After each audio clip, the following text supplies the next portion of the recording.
Hello, everyone. Good morning or good afternoon, depending on where you're joining us from. Thank you so much for being here. I hope you're doing well, regardless of where you're joining us from. My name is Teodora Pavkovic.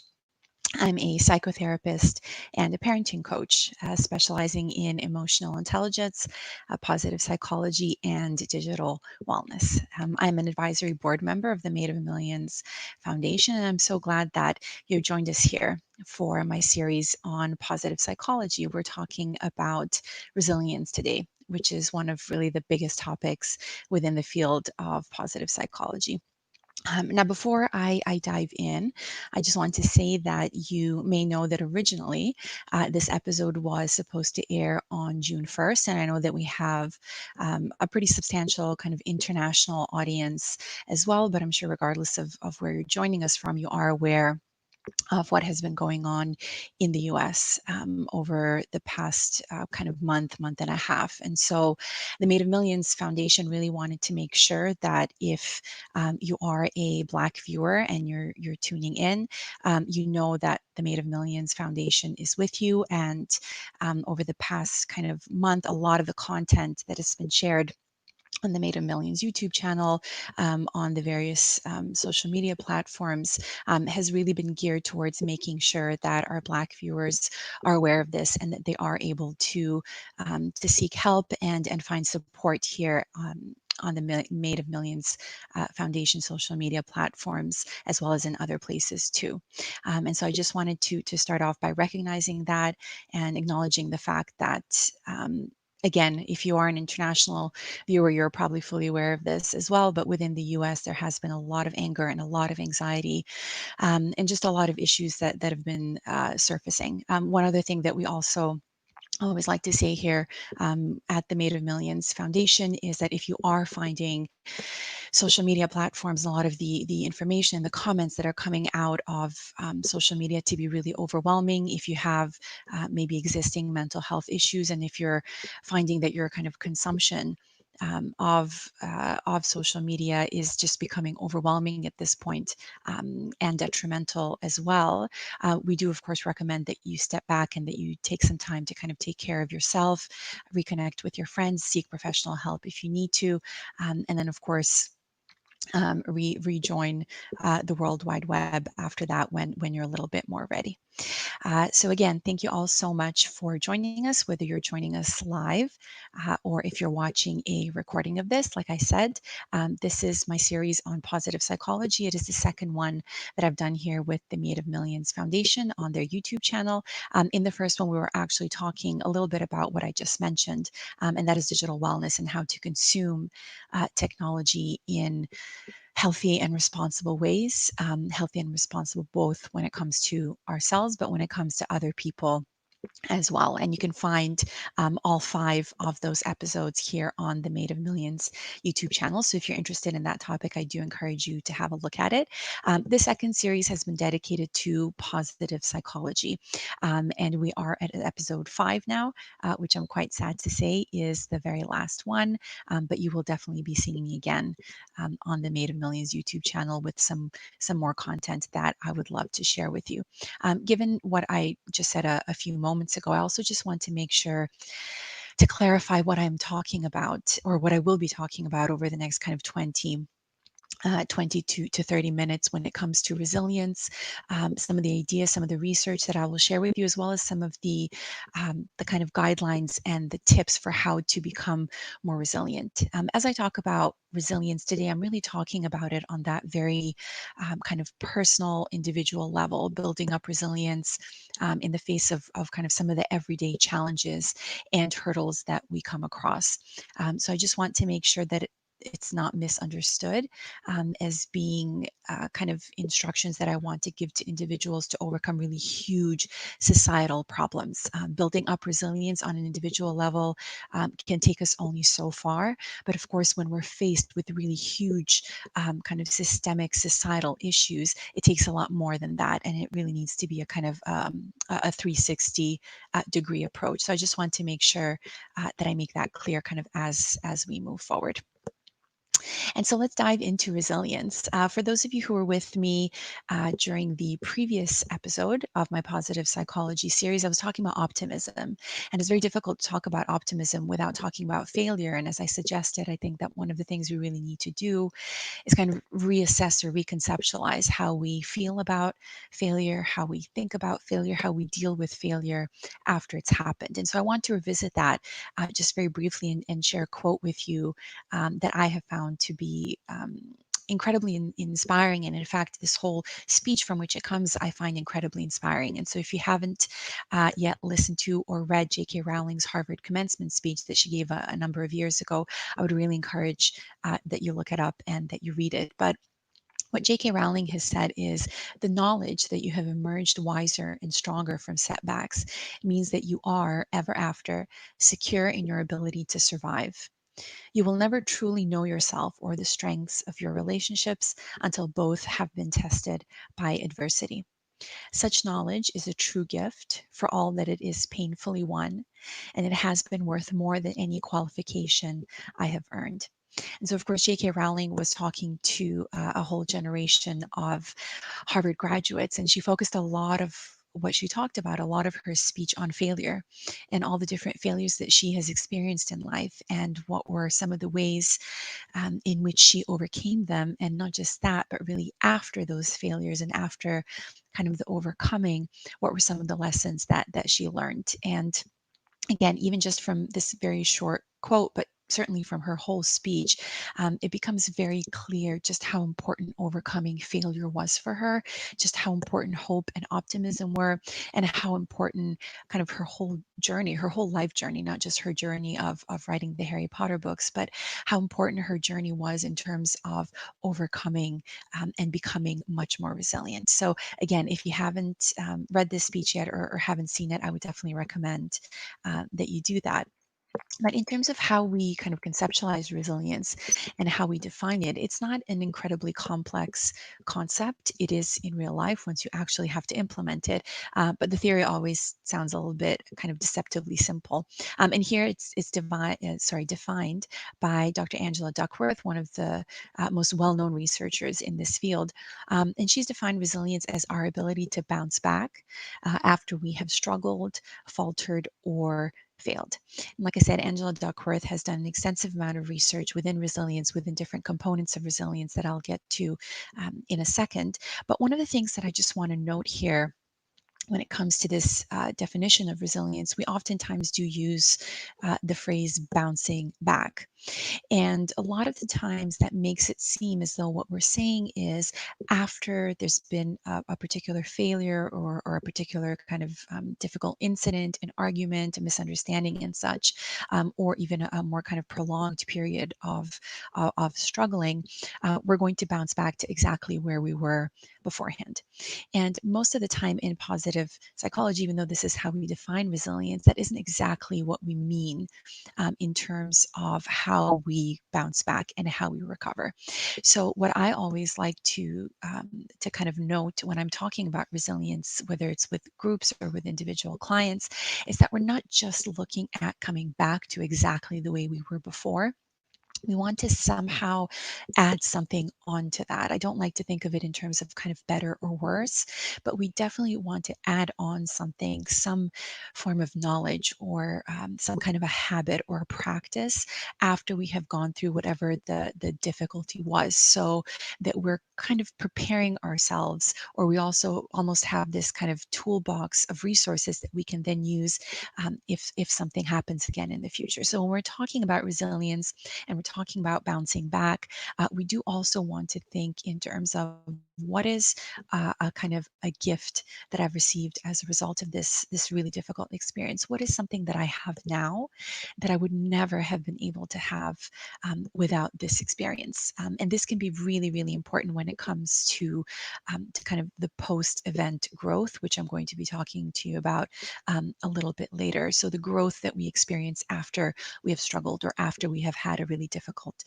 experience with someone, whether in our personal lives, at work, with a sibling, with a parent, whomever it may be.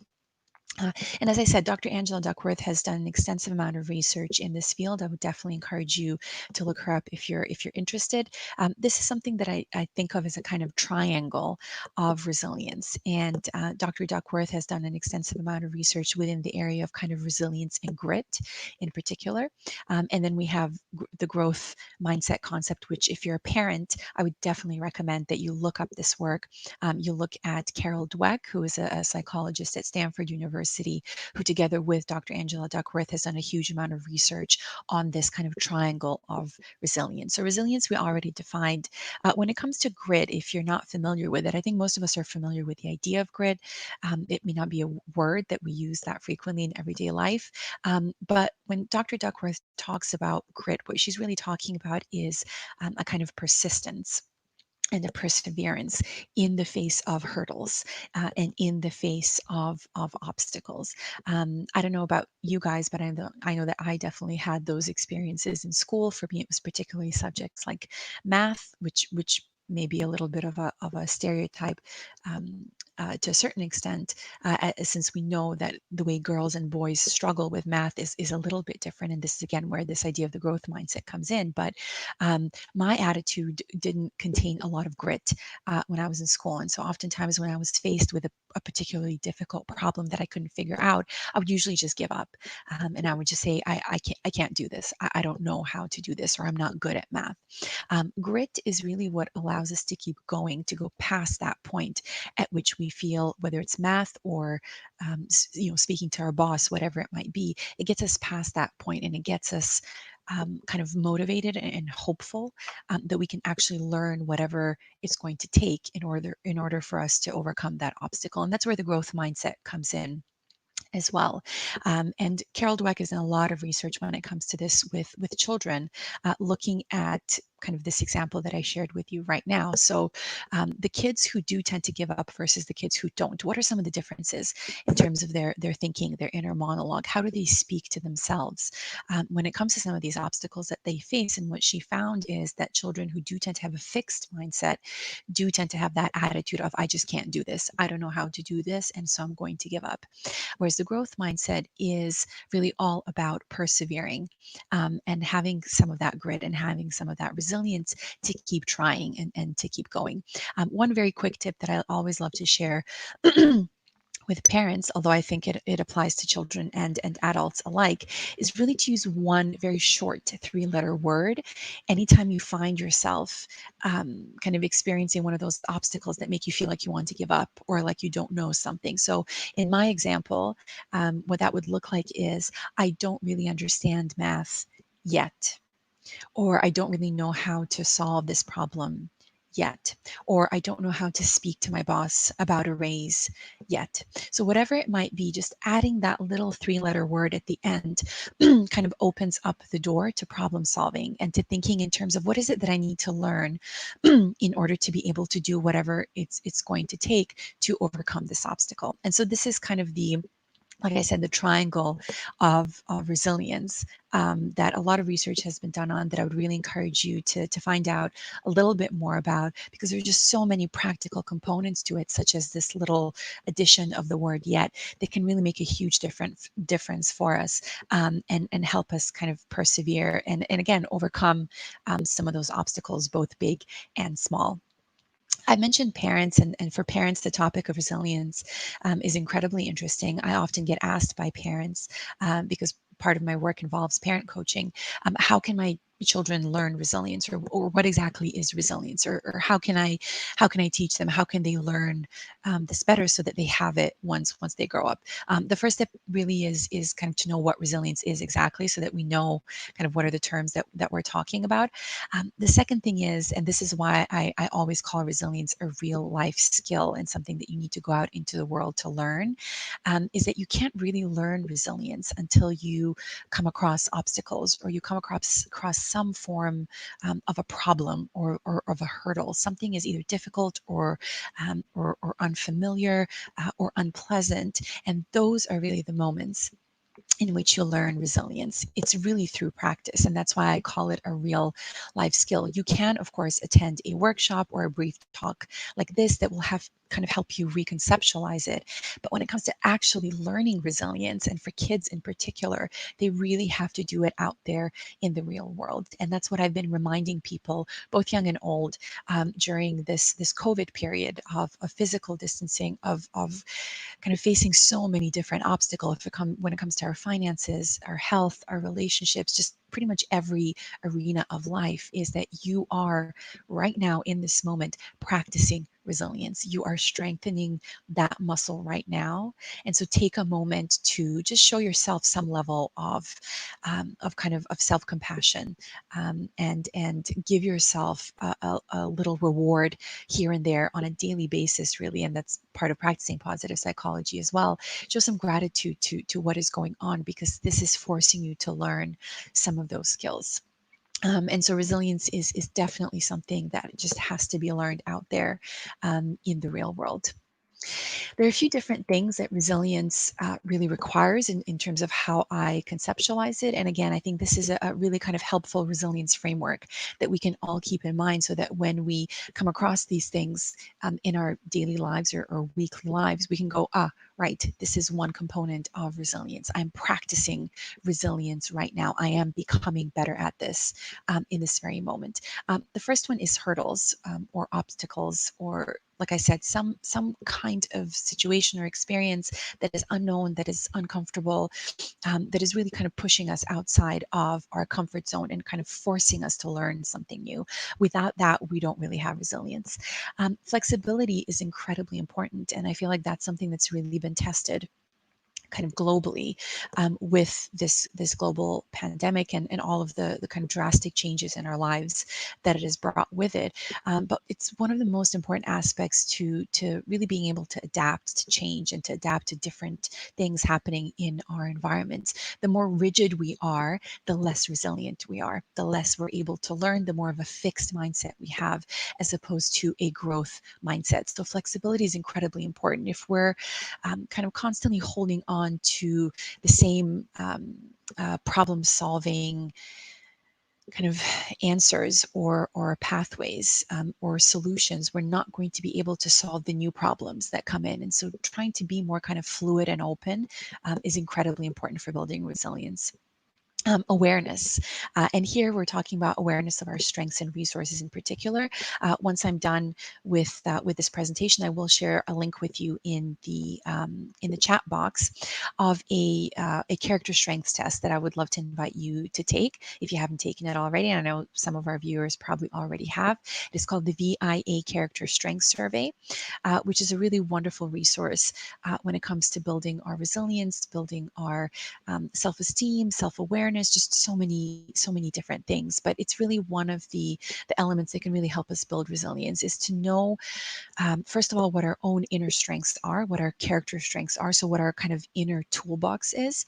And then secondly, to know what our outside resources are. So who are the people in our environment who could help us, who can serve as really good, kind of healthy, nurturing resources? What are the institutions that we can reach out to?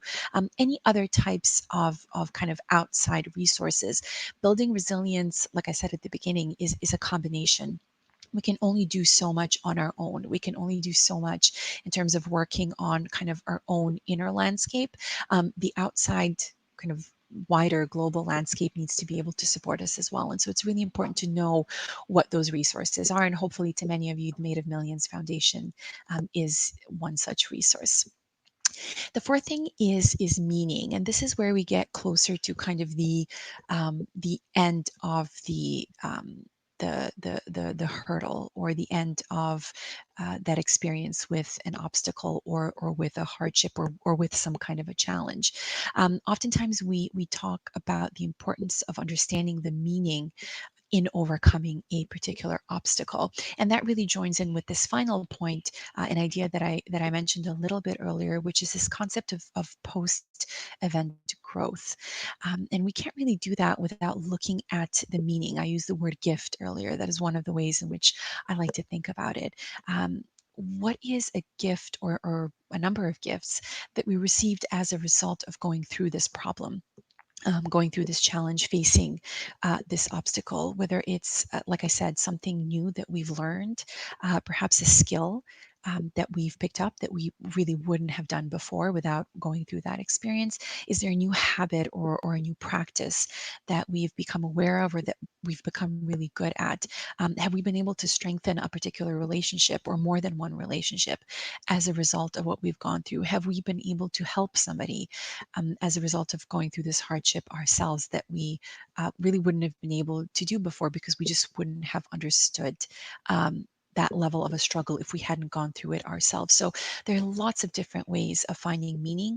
This is something oftentimes that needs to come, like I said, towards the end of the process. It's nearly impossible to do that when we are first struggling with something, right? That is not the physical, the psychological, the emotional, the mental place that we are at. We are kind of in coping mode, in kind of problem resolution, problem solving mode. The meaning and the post event growth tends to happen towards kind of the end of that curve. And some of the ways in which we can do that, which research shows us that we can do, is engaging in practices like gratitude. So really being grateful for all of the meaning or all of the skills or the habits or whatever it may be that we've gained from that experience. Practicing optimism. And again, if you watched my previous episode, which was on optimism, I talked about optimism as a strategy. That it's really a strategy for living in a kind of psychologically healthier way. So practicing some of those components. Again, you can find that video here on the Made of Millions YouTube channel in case you would like to refer back to it. And finally, appreciation as well, which again sounds like a completely kind of out of this world bizarre concept when we are first facing an obstacle or a hardship. There's no way that we can imagine that we will ever be able to appreciate what is going on with us, and the harder and the more stressful it is, the more difficult it is to even imagine that.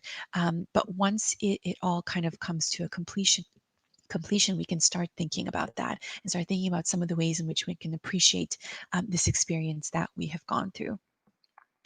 One of the most important elements of resilience, which is also one of the most important elements of parenting that I constantly talk to parents about when they ask me what is a good parent or what is good parenting about, is repair. So the ability to repair anything that has gone wrong or that is broken, literally and symbolically. And so this Japanese concept of kintsugi is something that has been talked about within the resilience literature, within the positive psychology literature, quite extensively over the past number of years. And you can see an example here, a beautiful example in this illustration here of what kintsugi essentially is. And in a word, it is repair. It is about repairing, but it is repairing in a very special kind of a way.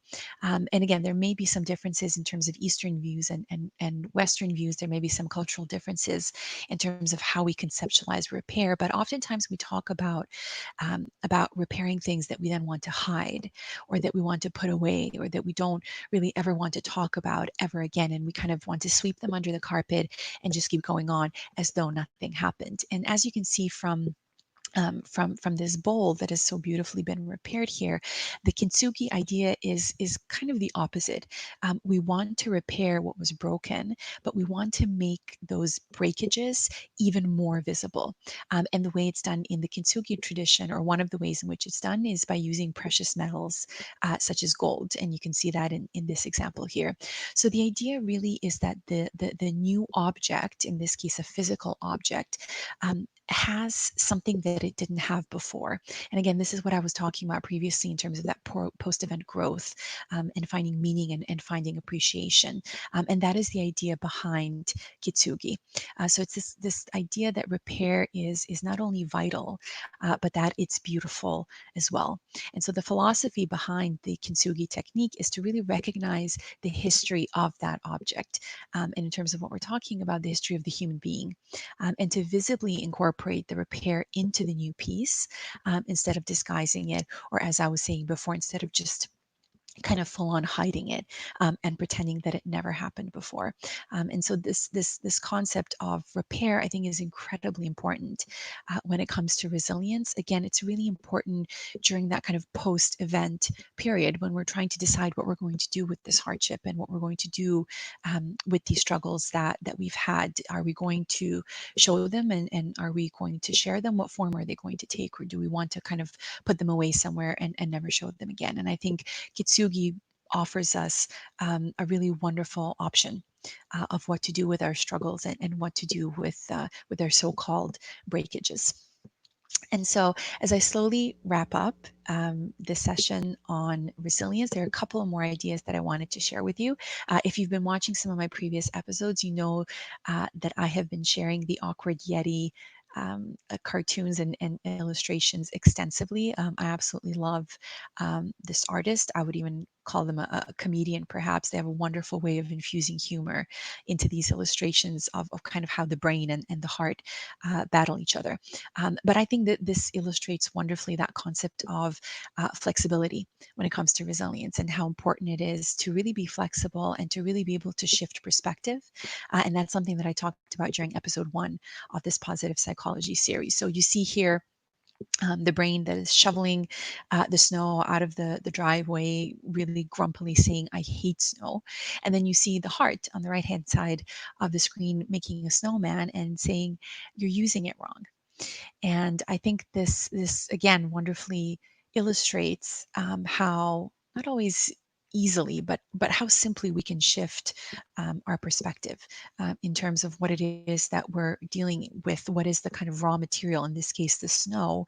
There are different ways in which we can relate to it, and there are different things that we can do to it. It has different functionalities, and so in this case, it can either be equated to really hard work, or it can be related to fun and to playtime. It really just depends on how you're using it and what you're doing with it.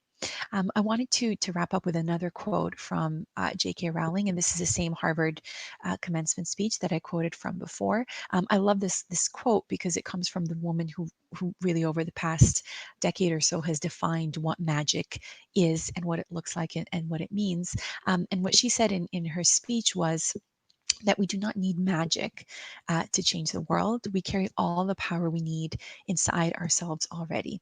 We have the power to imagine better.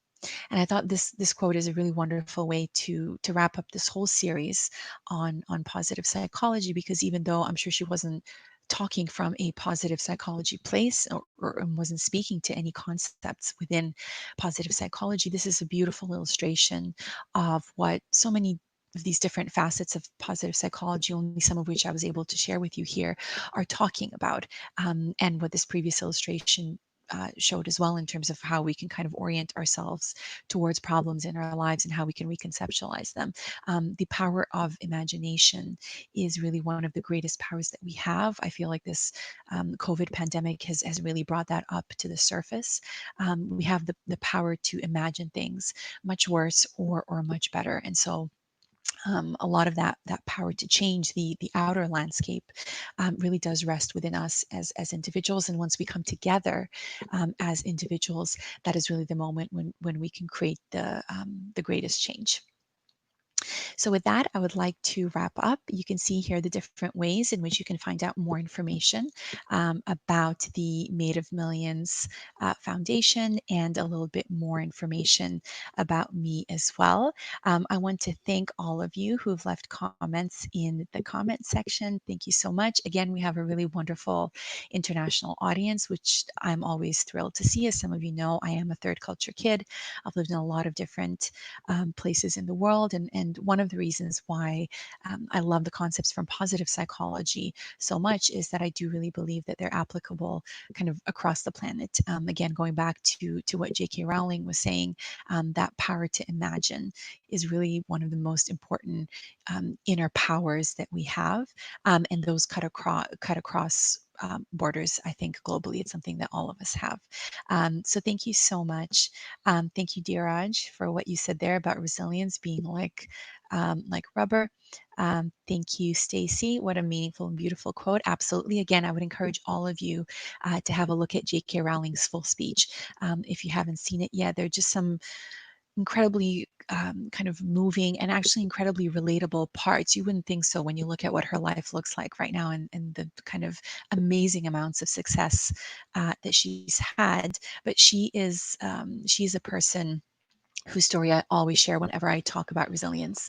And whenever I do trainings with people on how to build up their resilience. Her story is incredibly moving, and all the more reason why, for me personally, as a Harry Potter fan, I'm so thrilled to see that she's achieved the levels of success that she has. So thank you all again so much. If you would like any more resources, any more information about anything I've talked about, please feel free to get in touch with me directly. I would also encourage you to go back to the first and the second episode of the Positive Psychology series, where I shared a whole list of websites and books that you can have a look at, where you can learn a little bit more about positive psychology. So thank you all so much again, and I hope you have a good day, no matter where you are. Bye.